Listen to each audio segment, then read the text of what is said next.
करनी ब्लू चाहिए, बाकी आप जो भी हो। नहीं, वो मेरा ब्लू ऑलरेडी है ना, तो इसमें काला, इसमें ब्लू रहेगा तो ब्लैक एंड ब्लू रहेगा।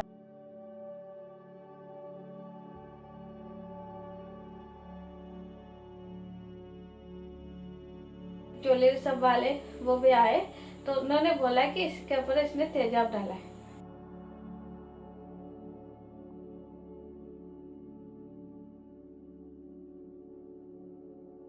उस टाइम एक कॉलेज के पास एक कैंप पड़ा था, तो कुछ आर्मी लोग आए हुए थे, वो आर्मी में ही जॉब करते हैं।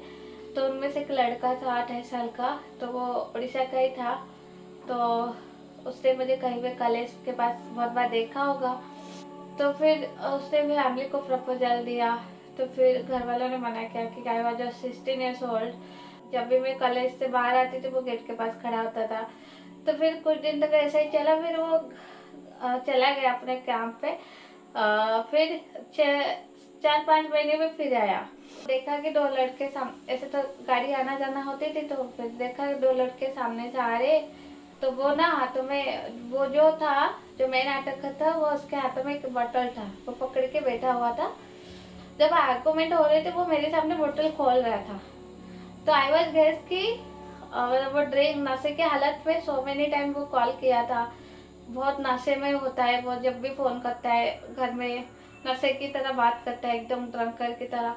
तो मुझे लगा कि वो मेरे सामने ऐसे नशे की वो बोतल ला के पीने की कोशिश करेगा कि मेरे इमोशनली ब्लैकमेलिंग करने के लिए। तो मेरे भाई को बोला ये ड्रामा करे, चल इधर से। तो मैं ऐसे बोल रही थी, तो वो खोल रहा था मेरे सामने, जस्ट 1 हैंड की मतलब डिस्टेंस है। तो मैं साइकिल में बैठ रही थी, तो उसने तुरंत से मेरे सर पे डाला शुरू किया। तो मैं पीछे मुड़ के उसको ऐसे ही रोक रही, क्या डाले, क्यों पानी डाल रहे हो, मतलब स्टार्टिंग में जब ऐसे ही डलता है तो कुछ गुनगुना लगता है, ठंडा नरम ऐसे, ठंडा गर्म ऐसे लगता है, जैसे जैसे स्पिरिट होता है ना, स्टार्टिंग से पट्टे कैसे लगते हैं वैसे ही लगता है, ज़्यादा हार्ड नहीं होता है। तो मैं इसको रोक रही हूँ, तो फिर वो उसको मैं कंट्रोल नहीं कर पा रही, वो लंबा सा था। मेरे भाई ने जब उसको रोकने की कोशिश, क्या डाल रही तू, उसने मेरे भाई के इतनी जोर से लात मारा। अब तक few second, like 20 to 25 second के बाद जो रियल होता है पेन, मेरी आंखों से, मेरी बाल से धुआं, मेरी एकदम स्क्रैप नहीं है, आपने देखा पूरा बाल डैमेज है, बाल टूटना शुरू हो गया। और मेरे बाल खोले थे क्योंकि स्टेप कट थे, तो बाल झड़ना शुरू हो गया। फिर स्किन एकदम पॉलीथीन की तरह मेल्ट होकर टाइट हो जाता है, एकदम टाइट, जैसे कोई स्किन को खींच रहा है, टपकता नहीं है, वो किसी को खींचता है एकदम। ऐसा लगता है सारे स्किन इकट्ठे हो रहे हैं। तो ये जो सारी चीजें से हो रहा था, मुझे बहुत पेन हो रहा था। मुझे नहीं लग रहा था, मुझे क्या लग रहा था मुझे नहीं पता चल रहा था। मुझे लग रहा था उसने कोई डीजल पेट्रोल डाल के मैचिस लगे चला गया, इतना आग जैसा जलन होता है। मेरी छोटे मौसा के घर पास में थे, वो जब दौड़ के आए तो उन्होंने देखा, उन्होंने जब मुझे छुआ, उनकी हाथ बंद हो रही, शर्ट, उन्होंने मुझे ऐसे गोद में ले लिया, कांधे बने, सबने डांटा कि ये गोद में मत ले, ऐसे तू जल जाएगा, क्या डाला उसमें। तो मुझे जब लेके आए, माँ ने मुझे गोद ले ली, तो माँ की पूरा उसका हाथ देखना, पूरा right side hand breast damage है। वार्ड में भी बेड नहीं था, मुझे ऐसे ही जमे पे एक स्ट्रेचर पे लेटा गया। ऐसे ही 3 दिन तक मैं ऐसे ही जमे पे लेटी रही, सिर्फ सालाइन लेकर मेरे आंखों को स्प्रे करते, लेकिन बॉडी बैंडेज था। जब बॉडी बैंडेज था ना, तब उसके अंदर वो गल गया, इन्फेक्शन होके गल गया। तब धीरे धीरे मेरी आंखों की रोशनी गायब होनी शुरू हुई, तो आंखों का ट्रीटमेंट भी अच्छे से नहीं हुआ। तो जो भी थोड़ा लाइट मुझे दिखता था, फिर अगस्त में मैं कोमा में चली गई। तो अगस्त में जब कोमा में, अब सडन मेरा हालत इतना सीरियस हो गया कि मैं पागल की तरह हरकत करने लगी।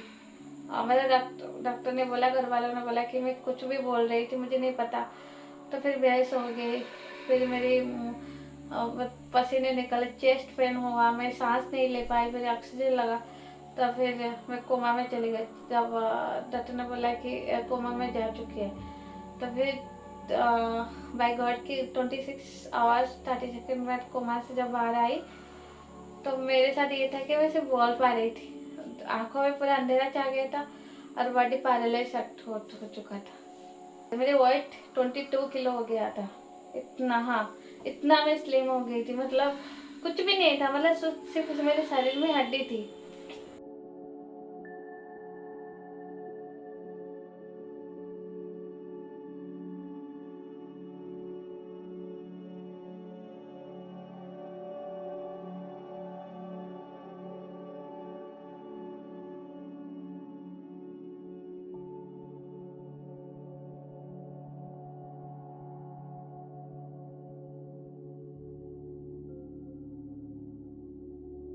फिर ऑपरेशन के बाद जब स्टिचेस खोला गया, मतलब आंखों का पट्टी खोला गया, मुझे सबसे अच्छी बात है कि कलरिंग दिखने लगा, मतलब लाइट लाइट जो नहीं दिखता था वो मुझे।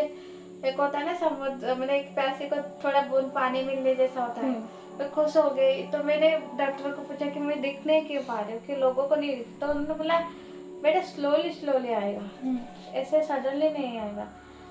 तो ऐसे 1.5-2 महीने तक ऐसे लगा, जुलाई अगस्त सितंबर तक मेरे को स्लोली स्लोली। पहले पहले तो मुझे जो भी छवि पिक्चर दिखता था, जैसे ब्लैक पेंटिंग होता है ना, ऐसे लोग दिखते थे, इतना बड़ा बड़ा दांत। आलो भैया मेरे आगे कर, मेरे भाई तुम्हारी मुंह ऐसे घोड़े की तरह क्यों दिख रहा है, ऐसे मुझे दिखता था। भाई बोले रानी तुम्हारी आंखों में कौवा की आग लगाए, घोड़े की आग, ऐसे मतलब मजाक करते थे, हंसाते थे। तो फिर मुझे सब ऐसे लोग मेरे सामने कोई खड़ा होकर मुझे छाई दिख रहा है तो उसके टांग ना इतने लंबे लंबे दिखता था। अजीब अजीब पिक्चर्स मेरे सामने आते थे। स्लोली स्लोली विजन क्लियर होने लगा। फिर फाइनली जब मैं one day went to Mumbai with Saroj for event, so हम लोग रिटर्न कर रहे थे, 13 को गए थे, 14 को रिटर्न कर रहे थे। तो फ्लाइट ऊपर में थी आसमान में, तो फिर मैं सो गई थी, रेस्ट कर रही थी, क्योंकि इवेंट्स का भाग दौड़ था, उधर इधर जाना उधर जाना। तो फिर मुझे सडन जब आँख खोला, मैंने प्रे किया था कि मैं इस फर्स्ट सरस को देखना चाहती हूँ। तो मैंने बैक मूव किया तो सरस मेरे बगल में बैठे थे। मैंने चिल्ला दिया कि मुझे दिख रहा है, तो वो मेरे मुंह में हाथ रखे पे आया स्लो। फिर फ्लाइट में सब शांत होते हैं तो चुपचाप रहे। मैंने बोला यार बिलीव तो करो, तो सरस शॉक में था। तो मेरे यार हस्टिस लग के आगे क्या हुआ, व्हाट हैपेंड, वो तो सीरियस हो जाते, क्या वो तो पूछते रहते हैं। तो मैंने बोला मुझे दिख रहा है, इनको बिलीव नहीं हो रहा है। तो वो भी शॉक में थे, क्या बोल रहे हैं। तो सरोज एकदम शॉक में मुझे पूछ रहे पता ही इन्होंने क्या कलर पहना है।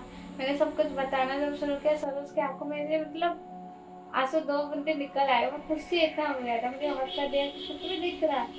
मैं तो मेरे खुशी में मैंने पागल हो रहे थे। तो पीछे आगे लोग जो बैठे थे साइड में, सबने पूछा कि क्या हुआ था। तो सरोज ने बताया शॉर्ट में कैसे थे, तो सबने क्लाप दी।